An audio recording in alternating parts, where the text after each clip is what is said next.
Gift Nifty. तो अपन Nifty के graph में आए हैं और आपको यहाँ पे दिखेगा यार कि देखो अपन अगर ये जो ट्रेड है ये था 8 जुलाई का, और 8 जुलाई बहुत पहले जा चुका है, मतलब 8 जुलाई देन 8 वेयर इज दैट, या दिस इज द 8। अब देखो सबसे पहली चीज क्या थी कि यहाँ पे ट्रेड लेना क्यों चाहिए था और क्यों नहीं लेना चाहिए था।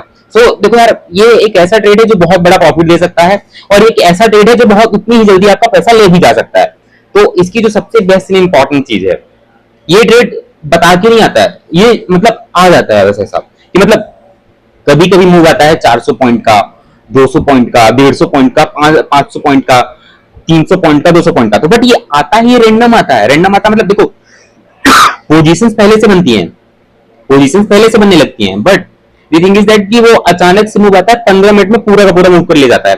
तो जो बंदा स्टॉप लॉस नहीं लगाता है, या फिर जो बंदा उस ट्रेड गलत ट्रेड में फंस गया, तो वो कभी भी पूरी अपना आधे से ज्यादा capital just with in 15 minutes loss कर सकता है।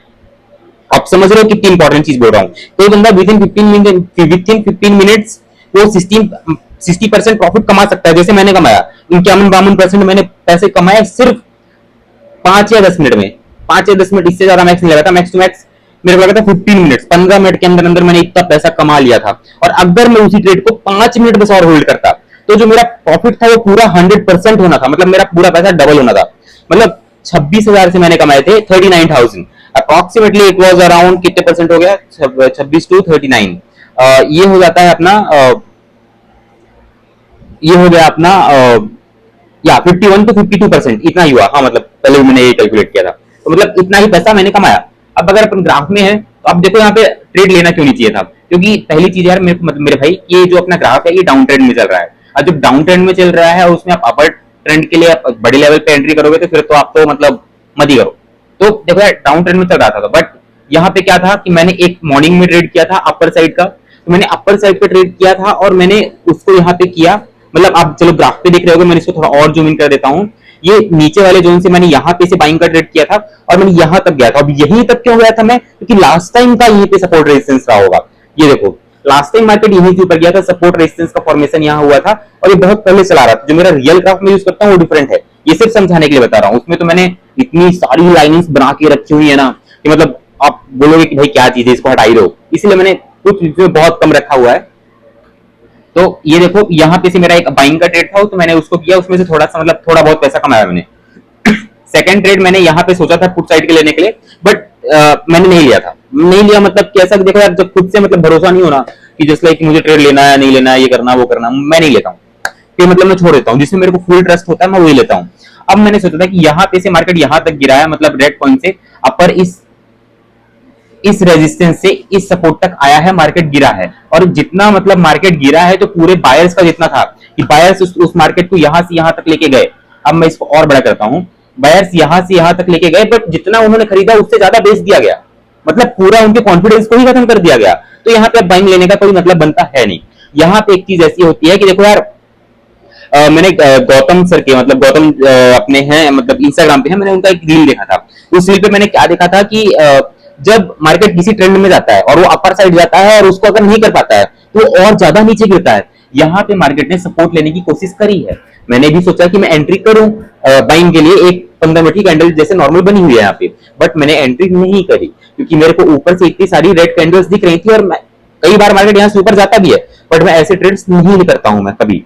अब यहाँ से जो मार्केट का फॉल आया है मेरे भाई, मतलब इतना गंदा फॉल आया है कि जो बंदे ने मान लो यहाँ पे बाइंग की एंट्री करी भी होगी 15 मिनट की देख के, और अगर रूल एंड रेगुलेशन फॉलो करता है तो मार्केट ने उसको एग्जिट करने का टाइम दिया हुआ है। उसमें उस मार्केट ने उसको प्रॉपर टाइम दिया कि भाई तू एग्जिट कर ले, क्योंकि देख मतलब पहली 15 मिनट की कैंडल अगला पूरा का पूरा रिजेक्शन वाली कैंडल बनी हुई है। मतलब आप देखोगे कि साफ रिजेक्शन दिख रहा है मेरे भाई, साफ रिजेक्शन की कैंडल है कि इतना बड़ा कि भाई मैं बेच ही रहा हूं। इसमें भी पूरे के पूरे सेलर्स अपने पूरी ताकत लगा दी, इसने भी पूरी ताकत लगा दी। अब ये इतनी बड़ी रेड कैंडल बनी, बंदा मतलब अभी भी अगर बंदा नहीं निकला है तो उसका कोई रिएक्शन रिवॉर्ड नहीं है, वो बंदा खत्म है। फिर अब मतलब यहाँ पे से फिर मतलब मेरा पुट कॉल का ट्रेड बना, पुट बाय का। अब यहाँ से मेरा मतलब जो प्रॉफिट स्टार्ट हुआ, मतलब मैंने पैसा एंट्री किया और एंट्री करने के साथ मतलब 2,000-4,000 का प्रॉफिट नॉर्मल प्रॉफिट होता है कि मतलब एंट्री करने के बाद से अपना 2,000 का प्रॉफिट होने लगा, 4,000 का होने लगा, 6,000 का होने लगा, 8,000 का होने लगा। बट मेरे भाई ये मतलब बढ़ता ही चला गया, बढ़ते बढ़ते 10,000 तक गया, 11 गया, 12 गया, 13 गया। मैंने बोला बहुत है, अब हटाओ, पैसा निकाल लो। मैंने यहीं पे पैसा निकाल लिया। बट उसके बाद एक होता है कि गामा ब्लास्ट हो जाया करता है, मतलब कि प्रीमियम जो होता है वो बहुत ही बड़े लेवल पे पीक करता है। मैंने पैसा निकाला और जितना मूव मैंने बड़े से मतलब कवर किया था, अप्रॉक्स मैंने 24,198 से मैंने जितना मूव कवर किया था करीबन 24,000 तक का। तो मतलब मैंने कितना मूव कवर कर लिया, मैंने मतलब 200 पॉइंट का मूव कवर कर लिया। अब उस 200 पॉइंट के मूव के बाद जो ये मूव आया था लास्ट में 100 पॉइंट का, ये इतना खतरनाक था यार कि इसमें जितना गामा उसमें मतलब हुआ था, मतलब चेंज आया था प्राइजेस का, उससे डबल प्राइजेस का चेंज यहाँ पे आ गया। मतलब मैंने देखा कि मेरे 13,000 का प्रॉफिट चल रहा है, अगर मैं सिर्फ 5 मिनट और रुक जाता तो वही सेम प्रॉफिट 30,000 होना था, मतलब 30,000 रुपए का प्रॉफिट होना था सेम ट्रेड में। अब यहाँ पे बता देता हूं मैं कि देखो, अगर कोई बंदा मतलब अगर यहाँ पे इस ट्रेड को लिया था ना तो बहुत बढ़िया था। अभी आप बोलोगे कि भाई तूने तो एक एक रेड वाला ले लिया, नहीं यार, मैं बाइंग का भी ऐसा करता हूँ। मतलब बाइंग में भी जिस जिस दिन बड़ा मूव आया है तो मेरे को बाइंग वाला भी उस दिन मेरे को, मैं सेम ट्रेड पे मैं सही जगह पे एंट्री करके बैठा हुआ था। और ये एक्सपीरियंस के साथ आता है कि आपको मार्केट में दिख जाता है कि अब होने क्या वाला है। चलो अब मैं नॉर्मल एक्सप्लेन कर देता हूँ इस दिन के बाद से मेरे ट्रेड कैसे गए थे। इस दिन के बाद से सिर्फ अभी नॉर्मल मार्केट में मूव आया है, बट इस मूव में भी मैंने पैसे कमाए। अब कैसे कमाए यार, ये मतलब अगर अपन नॉर्मल प्राइस एक्शन देखें, मार्केट यहां से ऊपर गया और इस लेवल पे रेजिस्टेंस फेस कर रहा है। रेजिस्टेंस वाली अपनी लाइन ये रही 24,056, तो ये रही अपनी रेजिस्टेंस की लाइन। तो ये यहाँ पे सपोर्ट का काम किया, देन अगेन सपोर्ट, मार्केट ऊपर गया बट रेजिस्टेंस से फॉल हो गया। उसके बाद फिर यहाँ पे मार्केट सपोर्ट लेने की कोशिश करी और यहाँ पे रीटेस्ट करके फिर नीचे गिरा है। तो मतलब पूरा टोटल प्राइस एक्शन था, कुछ भी डिफरेंस नहीं था।